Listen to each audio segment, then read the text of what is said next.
Hi, welcome back to the Dave Palmer Show. And with me in this episode, I have a former ballerina for San Francisco Ballet, Broadway actress, pop singer, songwriter, on a mission to inspire people to be the ruler of their own lives. Shannon Rugani, aka Empress. Welcome to the Dave Palmer Show. Thank you so much for having me, Dave. Great pleasure having you. Great pleasure. I love it having especially musicians and performers on my show as well. I think they not only have an amazing creative brain. I love entertainment, and I also, I was used to be into sports, and I kind of find a kind of synergy between the two, really. And some sports people go on to being, good actors or into singing and stuff like that, So, but anyway, let's get on to your story, because you went into a full circle. You started off with kind of music, and then went into ballet, and then went to Broadway, and then kind of gone back to singing. Tell us your story. I mean, I see you as a 4-year-old. You kind of like had your taste of music. Tell us the story. Yeah, I was always drawn to music, so it makes sense that I'm a singer-songwriter now. I started playing piano when I was about 4 years old, and no one trained me for a couple of years. I just sort of had a good ear for music. So if I heard a song that I really liked, I would play it over and over again, sit by the piano and try and figure it out. And I just could make up songs. And then I started just calling it made up songs. And, instead of playing pretend, I was just playing on the piano. And so my mom, at some point, I learned how to play Happy Birthday. I taught myself how to play it by using my ear. And she didn't hear me learning it. I did it whenever she wasn't home. And when she came home one day for her birthday, I played it for her, and she was blown away. And she goes, "Who taught you how to play the song?" And I thought I was in trouble. I said, "No, and I'm so sorry." And it was this whole child misunderstanding. And she goes, "No, that's great. We're going to get you lessons." And so I started taking piano lessons, and I haven't stopped playing since. And right. So that has been a through line. Yeah, you kind of played piano all your life since the age of 4, basically, up to now. Oh, right. Yeah, okay. And this is I'm blurring lines here, but when I was in the ballet, there's always a piano in the studios, and so I always had a piano in my life. It's kind of cool. So that's been my through line. Now with that, I loved music so much that it was like I couldn't not move to it. It was that little kid that just was always dancing to anything that was, playing around me. And so my parents were naturally inclined to enroll me in dance lessons. And so I started dancing. I was very shy when I was a kid and did not do well in my first dancing class. I cried the entire time. And my teacher, told my mom, she is not ready for this. Bring her back when she can't, when she can not cry for about an hour. And so when I was 7, I really kicked into dance, and I started dancing and loved it. And then I was also really good at it. So that also helps, I feel like, for kids' egos. I just kept dancing, and I was in a small town. So there's not a lot of great training as far as ballet is concerned, but somehow I knew I wanted to be a ballerina when I was about 7. I don't know how. There's no one in my family that had ever done that before. But was they teaching it in your school when you saw it or something? Because I mean, it was the same with me when I did sports. I'm trying to think. Yeah, I guess. Yeah, same for you. well, kind of. But I've got some music. I've got a classically trained, really high, kind of world class, flautist, really. But he's sort of played all over the world. So, but there's no one in our family other than that. Looking back to the generation. How we knew that was what we wanted to do is, it's kind of unique. So, because no one had done it from my town ever. So it was interesting. I just knew I wanted to be a ballerina, and I actually have no idea how I knew it. Maybe I saw a picture or, something, or video or something. And I just knew. So that was what my focus was. And I started getting better and better and better. And at the age of 14, I auditioned for this summer intensive at San Francisco Ballet School. And I ended up getting a full merit scholarship. So it was an easy choice to go. And I went to the school summer intensive, which, now looking back, we did all the right steps. I had no idea that this was the right move. But the summer intensive is the audition essentially for getting into the ballet school year-round program. Yeah. And they loved me. And I was really excited that they loved me, but they invited me back to the year-round program. And then, made it work. I moved to the Bay Area at 14. Yeah. And was commuting in, like, as in San Francisco. The ballet. Yeah, San Francisco. But I was actually staying with my grandparents, which were about an hour and a half away. And so on a normal day, I would do my homework because I was homeschooled. I'd do my homework in the morning. Yeah. I'd get on a Cal train and I'd go an hour on the train. Then I'd take a half-hour bus across town, walk a couple blocks, get to ballet school, do my ballet, and then I have to go back. So it was like a 3-hour travel day every day. I mean, it's like crazy. I can't believe I did that. That's a round trip, or 3 hours one way and 3 hours the next. 3 hours round trip every day. But it's still a trek, isn't it? It's still a bit of a trek. It's really crazy. So, and by myself, and public transportation is crazy. Oh, by yourself. So, yeah. No, I mean, like, no one had time to sit on the train for that. But anyway. That's at the age of what, 11 or something, was it? Or I was 13. No, I was 14. Yeah. Well, I was doing similar trips, not all the time, but when I was doing my athletics. When a kid is like athletic or doing something professionally or like on a track to be professional, you do that. It's kind of amazing. Right. So and ballet is such a young art form in general. So it's like, you get your career started a lot earlier. And it ends a lot earlier because it's all based on physicality, how long your body can stay healthy, essentially. Yeah. And so the younger, the better. And the ballet hired me, the San Francisco Ballet Company hired me at the age of 16. So I was the youngest member in company history. And that's quite a world class. I mean, that's kind of one of the well-known schools, isn't it? San Francisco Ballet. The school is well known, and the company is one of the top 5 in the world. So it was my dream company, and I could argue, especially now that I've traveled the world, that I think it is arguably the best ballet company in the world. Right. So I had no idea growing up. Like, did you do ballet in London in the Royal Opera, or wherever it is? I have danced in London, but we did it at Sadler's Wells. Oh, Sadler's Wells, yeah. That's not far. That's not far from there. Yeah, it's not on too the other far. Side, I mean, I didn't realize that London is so spread out. Oh my gosh, you could take like a subway for like an hour and still be in London. Yeah, and I was like, you don't really need a car in London either, so the transportation is quite good for that. So. Yeah, that's right. The tube's amazing. But anyway, let's get back to the ballet. Yeah, so you got into ballet. So I danced for San Francisco Ballet for 11 years, and within that time, I was dancing in this one particular choreographer's ballets every year. He'd come and do a ballet, and I was always in his ballets. I loved his choreography. His name was Christopher Wheeldon, and he's the one who, later on, was casting a Broadway show called An American in Paris. And he needed ballerinas who could sing. And now this is the total amazing, when the stars align moment in people's lives and you don't realize it until, down the road. I had been cast as the lead in a show called, West Side Story Suite. Yeah. And they needed singers. And this is in the ballet, which it's a visual art form. No one is hired to sing ever. Yeah. Right.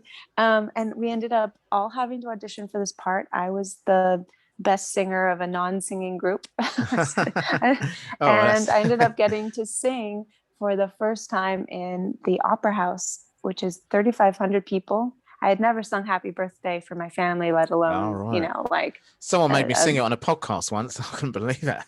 I think she's a comedian, so it was done for a laugh. But anyway, it's all right.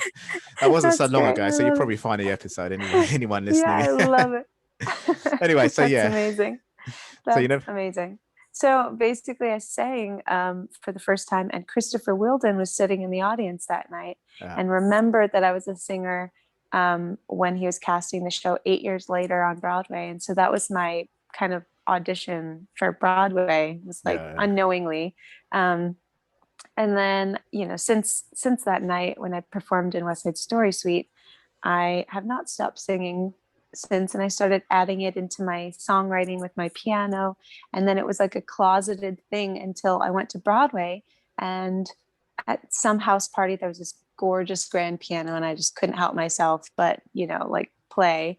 And um, it was interesting because I shared my music with some of the artists in that show, and they were like, why haven't you ever sang for us? Like, who wrote the song? And I was like, me. And okay, but like, whoa, you're a ballerina, and we weren't expecting that. And so then I started sharing my music more and more, and it was a slow transition. But during that show of American in Paris, it was like, for me as an artist, I was breaking my silence for the first time. I went from this silent world of ballet to the loudest world, which is Broadway, like loudest city, everything about it was loud. And so it got me more comfortable making noise in a way. And that was the slow transition into becoming a singer-songwriter, and then finding myself as Empress, and becoming, the way that I kind of came up with that stage name was, I always grew up wearing tiaras. It's like always a ballerina, you're always in a tiara almost. And I kind of wanted to keep myself in my new profession. I wanted to keep, that was what I loved about ballet, was that I could be like this fairy princess kind of. But for the first time in my entire artistic career, I felt like I was in the driver's seat of my career, and I was actually like the ruler over my own life for the first time. Because as an artist, oftentimes, especially acting, singing, dancing, you're singing someone else's lyrics, you're doing someone else's choreography, you're acting particularly in pop music. They actually don't write the songs themselves. A lot of the songwriters are a lot of the not songwriters. the pop. That's right, totally. And so for me, I was like, well, I write my own music, I sing my own songs, I come up with my own ideas, I do everything. So I'm essentially, for the first time, using all of the things that I've learned throughout my careers in one place. And so it felt like I was, always trying to be like, on Broadway, I was trying to be the actress, and in the ballet, I was trying to be the ballerina. But the ballet would be like, oh, it's our Broadway star after I started singing, and on Broadway, it'd be like, oh, it's our prima ballerina. So people always wanted to put like a label on you that didn't fit for where you were at that moment in time. And that was really frustrating to me, because I can act and I can sing and I can write music and I can dance and I can do all of these things. So I wanted to create a world where I could do it all in one place. And that felt like I was building an empire. And I kept saying that word, and I thought, oh, it's interesting. Empress sort of kind of started like forming. I was like, just making up this alter ego in a way. And then I thought, well, okay, if I walk the walk and I am like kind of forming my own crown and actually doing a self coronation, so that I'm not waiting for somebody else to realize my value. I know what I can do, and I don't need to prove that to myself. If I could find that formula for me, then maybe I could share that with people by walking the walk, and maybe inspire other people to find their own path towards freedom and kind of, self-empowerment. And that's kind of how Empress formed. And it's taken on its own kind of energy and life of its own. Yeah, well, that's quite interesting. I mean, there's been a couple of classically trained people that's made it in the pop world. I mean, I think there's the violinist, I've forgotten their name, Vanessa May, or I think it was, and I think there was even some. There's a couple of others, quite a few actually. Something Sterling. Yeah, I forgot her name, but she's a violinist and she's pop music. It's really cool. Yeah. So you also formed, I can see how you formed a record label as well, or a record label supporting women in music. Yes. How did you go about starting that? Well, when I started thinking about the music industry, I wanted to make sure that I had creative control over my career, all of everything that I did. Yeah. And so I started it kind of, selfishly, because I thought, well, I don't want to be seeking for like the same thing that I had experienced in the ballet, which was, always an employee mentality. I wanted to like be I didn't know really, the ruler over my own life. And so I really yeah. wanted to have my own record label. And then I thought, well, if I can do the record label and be the first artist as well, if I like, I'm the founder, but then I'm also the artist under the record label, then I can have a formula and I can start building a stable of, like a team. Yeah. And then I could use that formula to help other women in the music industry. And so that was my kind of long-term vision, and also short-term, goal of like, I'm going to own everything that I do. I'm going to, I just wanted ownership over my entire life. And I want to be able to choose who I work with rather than, being shoved with people because someone else wants you to. So for me, it was just all about creative control, Yeah. And then now it's my mission is, not only doing that for myself, but to do that for other women in the music industry. Cause there's more, but it's a very male dominated industry. And, music. It's music. We're But, starting to meaning see pop a music or any crossover. music? Any music. Right. It's just harder. It's interesting. I was trying to figure out like why that is. And I just think it's a tough career because it takes a really long time to become successful enough to like support yourself. And so if you don't have people that are supportive around you, or, like, because you don't make money for a very long time, you're paying basically to be in this industry. And at some point, if that, sleeping on friends' couches isn't working for you, like then the women are the first ones to be like, this is not for me. And guys can kind of hang in there a little bit longer. Also, the aging process of women, like they get better as artists as they get older, but they get older and old isn't respected as well in the Hollywood industry, I think. And so that's something that is also like hopefully acting, changing. Yeah, it's like very Hollywood, similar. once you hit 40, it's like everyone's hopefully it's like, changing a bit, but no, I do have a couple friends that are in their 50s and they're already playing grandmas and stuff. And it's really interesting because you're like, that's not what you're still a spring chicken at that age, aren't you? These exactly. days. It's like, well, that's how, and they're just it's interesting because it's the same in the ballet world where your peak happens when your artistry meets your physicality, and then they just continue going their own direction, but they go the opposite direction. If that makes sense. The peak is when they both collide, and then they just I know what I mean. So it's interesting. You talk about support. I mean, I know you're married.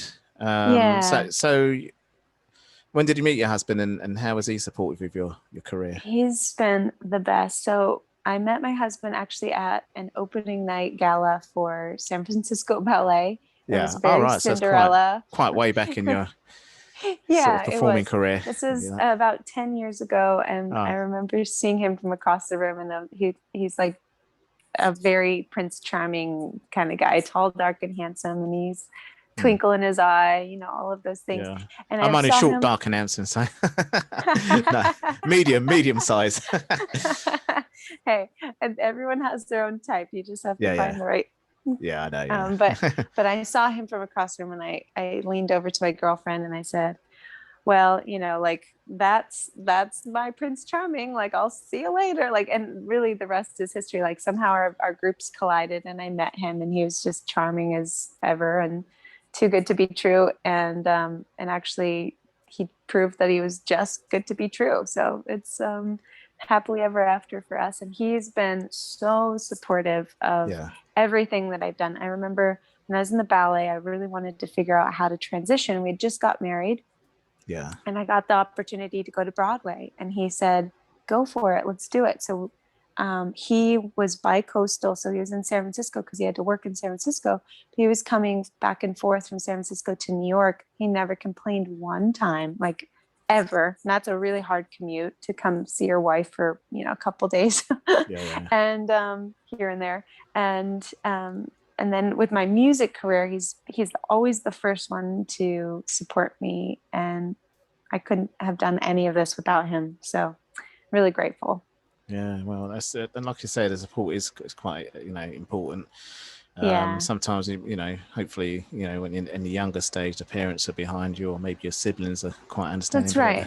Yeah, my Not, family was very supportive too, and I think that that was a good role model for me to kind of, because my mom and dad are really supportive of each other, and there's a lot of respect built into that relationship, and so that was my role model, and I think that that does help to kind of have a healthy relationship when you're a kid, at least to look up to. yeah.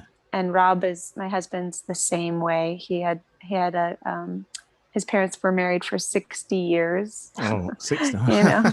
Yeah, 60. Serious. I know. Yeah. It's amazing. So, and they would have kept going. My mother-in-law passed away last year, but they were happily married for 60 years. Yeah. Wow. Amazing. Wow. Makes me feel old already. No, no, joking. um, yeah. Well, Exactly. looking at the early stage of career, because I know with ballet and dancing, and because I was doing, well, mostly I was working as a firefighter actually. There's a crossover when with my interest in Wow. sports, and I did track mainly, so that's what my sport. When I left school, I did other sports, but That's ballet amazing. kind of kind of like, and when I knew a lot of dancers as well at the same time, and I know some sports people like Jennifer Lopez was a track athlete as a high Yeah, school that's right. before she went into dancing and singing. So I know there's some kind of similarities, because obviously you have to look after your body the same way. You have to. You're an athlete as a ballet, really, almost. And Yeah. how's that, and the dieting and all that stuff? I mean, what kind of diet was you on? Oh Tell, God. tell me the relationship between that, as if you was like an athlete. Tell me your Yeah, life like that. so the athleticism of a dancer actually in the US last year, maybe it was 2 years ago now, I don't know, 2020 was like a wash, right? Yeah, Um, but I think it was the beginning of 2020. The study was done, and dancers were officially named the most difficult career, physical career in the mm, country, and right. it was based on things like the pure strength, Yeah, but then flexibility, coordination. There are all yeah, these different things that they check marks that they went through, and we yeah. were number one, and like firefighters were in the top five as Oh well. And, wow. Okay. like, Well, so thank you very it's much for that. very, yeah, exactly. And so, we were all, it was a very interesting thing because you look at ballet, and because it's an art form, Yeah, people kind of forget how difficult it is. And it's so physically demanding. And yet, I think the reason that it's so physically demanding and we have to make it look easy is the hardest part about the ballet is like that somebody could watch it and think, oh, I could do that. It's yeah, so many years of training, first of all, because to become a professional, it's like, there's techniques and there's the body type and there's all these things. And it's a visual art form. So when you think of diet, like everyone kind of knows that ballerinas tend to be on the skinnier side, in right. general. Yeah, yeah. And it's 100% true. I was fired actually when I was 19. I Mm. was going through my transition to become a woman. I was late in life. Yeah, yeah, And I had been hired at 16. So they hired a little girl, and then I turned into a woman, yeah. under their watch, and they didn't like what they saw. And so it Mm. was, it was a bummer for me because I was a healthy eater. I had never had an eating disorder. Right, Maybe that's why I was getting fired, to be honest, because right. Yeah, everyone yeah, else around me did. And I was very naive to it at first. I had no idea that that was kind of what I was up against, competing against girls that either don't eat or, they throw up things that they eat. Like it was a pretty bad, it's a disease. And I understand that now. I yeah, didn't as a young 16-year-old that didn't really have to worry about anything. yeah, So yeah. at 19, I was told I didn't fit in with the other girls, Mm. that, this choreographer, George, and director of New York City Ballet back in the day, he's been dead for a very long time. Right. George Balanchine would never put you on stage. You don't Yeah, fit yeah, into the costumes. You look puffy. They would yeah, never yeah. say the F word, which is fat, All because right. that they would actually get sued for that. But they said everything else. They would take me All out of right. ballets. It Yeah, was yeah. really, really hard to get through that. I had a best friend who was on a raw diet with his mother. He was supporting his mom, who was given 3 months to live with melanoma, stage 4 cancer. Yeah. She was given 3 months to live, and her last like kind of resort was turning to health and nutrition. And he decided to support her because, you know, going raw is not an easy task, and there's a lot of things that, you You're know, talking about like vegetables or fish like and things like eating that as well. Food as close to as nature intended it Oh, as right, okay. possible, not cooking it above, I think, 200 degrees so that it doesn't Oh, kill right, the okay. enzymes in the food. Yeah. So he was doing this diet with his mother, and he lost all this weight. And by the way, his mother's still alive and is cancer free, which is Oh, okay. pretty That's good to impressive. hear, yeah. You know, through eating, she saved her life, which is amazing. Mm-hmm. So I see this transition from my friend, and I, you know, then I get fired for being fat, and he goes, you know, Shannon, I can't keep weight on. You should try this diet. I was like, sold, you know. So I went raw, and I ended up losing all the weight. I was super healthy. I didn't have any kind of aches and pains. All of a sudden, my inflammation went down. There were so many wonderful things that happened, and still to this day, I'm not a raw foodist anymore, but I eat really healthy. But my weight doesn't fluctuate. I'm like happy. My mood sort of is stable. You know, there's like so many wonderful things. My skin's clear. There's a lot of upsides to that. And I'm really grateful for that time in my life, because I thought I was healthy. And then I went, you know, I dove into the deep end of health, and I really like, because it was for my job, I wanted to keep my job. And by the way, I got rehired at the end of the year. Oh, okay. And I had a 8-year career after that.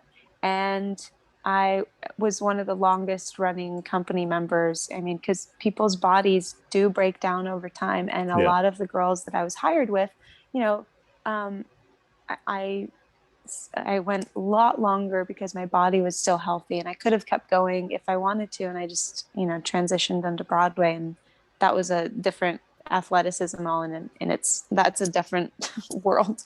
It's like marathon running. It's like long distance, but whereas like ballet is like, you know, sprints.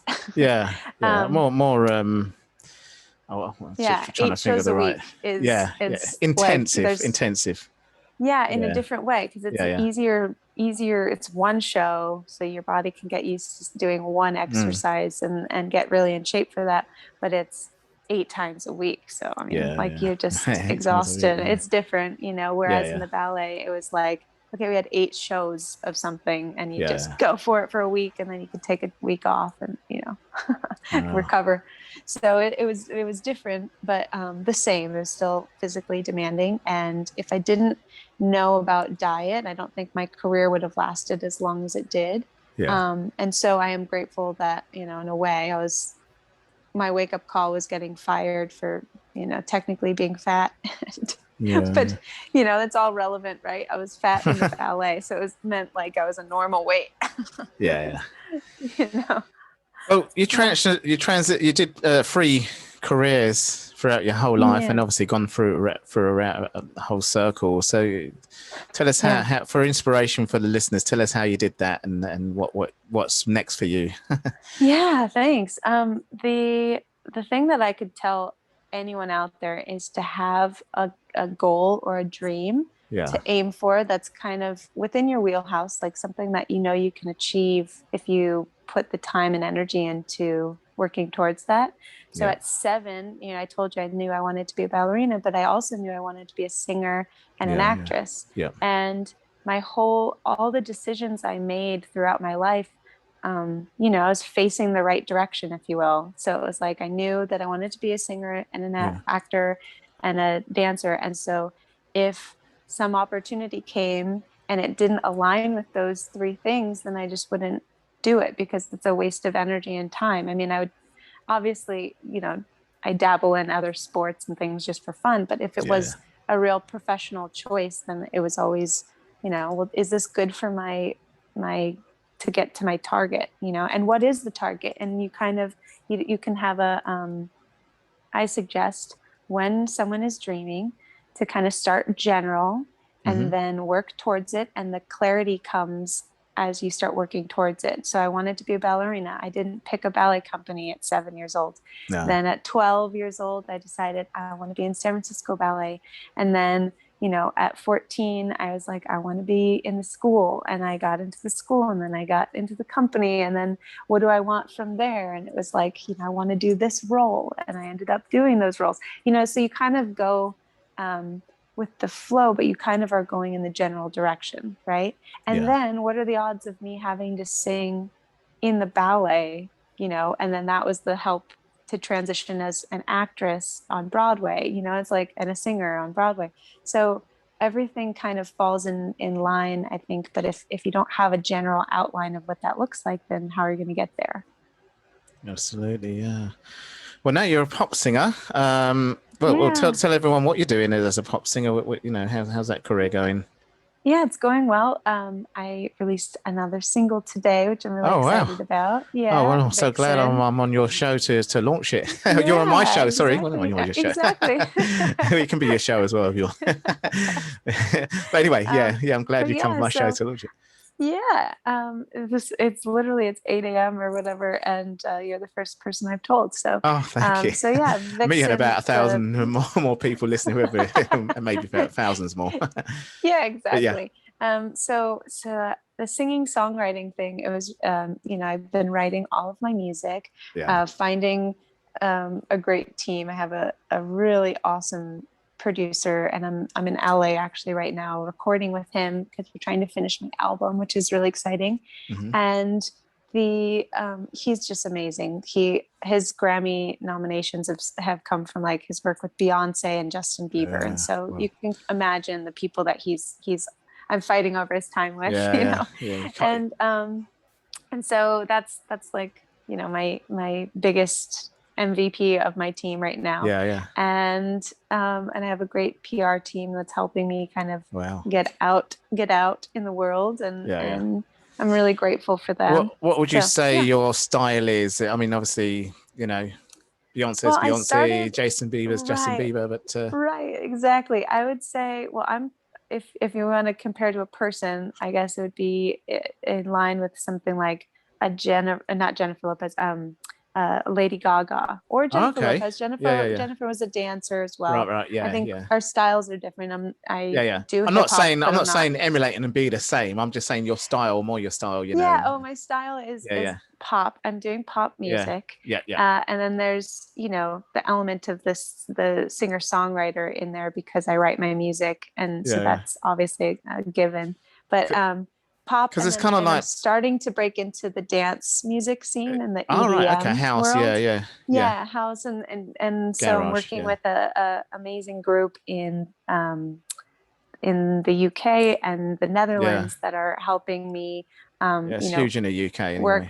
Yeah, exactly. And so we're doing a lot of collaborations and remixes of the music. So because I love dance music, who doesn't? I love to dance, so and it makes sense. You got an Italian sounding surname, and I know in Italy there's Italian house, so you might do well with it out there as well. So. I just did a remix with an Italian DJ. For Snow Globe, the Snow Globe remix. He's Italian, I believe, and so it's. I'm not great on names, but I've been obviously I'm a little bit old now, but it's been around from my kind of era, so of course, my generation. No. But so anyway, it's been really fun because I'm breaking into the EDM world, and it's been EDM, so fun. They're so talented, and they can make really, really fun dance tunes. So it's good. What's EDM stand for? European dance music or something? Is it? Or it's electronic dance music. Electro, that. Yeah, exactly. Exactly. Electronic dance music. Excellent. Well, we can talk. Yeah, go on. Go on. No, it's like, of course we have we can shorten anything, right? Instead of saying electronic dance music, EDM. That's right, EDM. No, that's right. I'm showing my age now because it was just called dance music, my era, of course. Right. Or electro or electronic, So. Hey, we shortened it to dance music. Yeah.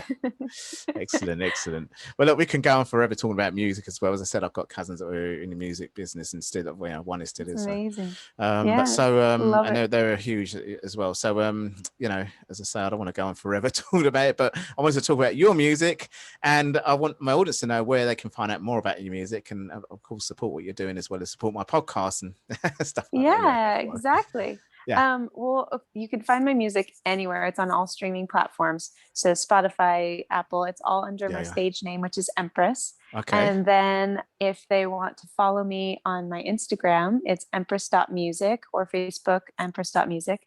And then my website, which is www.empress-music.com. Excellent. And anyone listening, they can actually see that link on the show notes. So if you've done listening to this, you just want to quickly get back to the link and forgotten it, then you can always just click on there anyway and find it. Yay! Well, Shannon Rugani, aka Empress, it's been a great honor for you to come on my show and talk about, I like entertainment as much as I like sports, and inspiring people is what I like to do. And obviously you inspired people with your story. You told your inspiring story, and I'm really grateful for you to come and show my show and share that with us. Thank you so much for having me, Dave. You're welcome. And good luck with the rest of what you're doing. It sounds like you're really going in a great direction there. Thank you so much.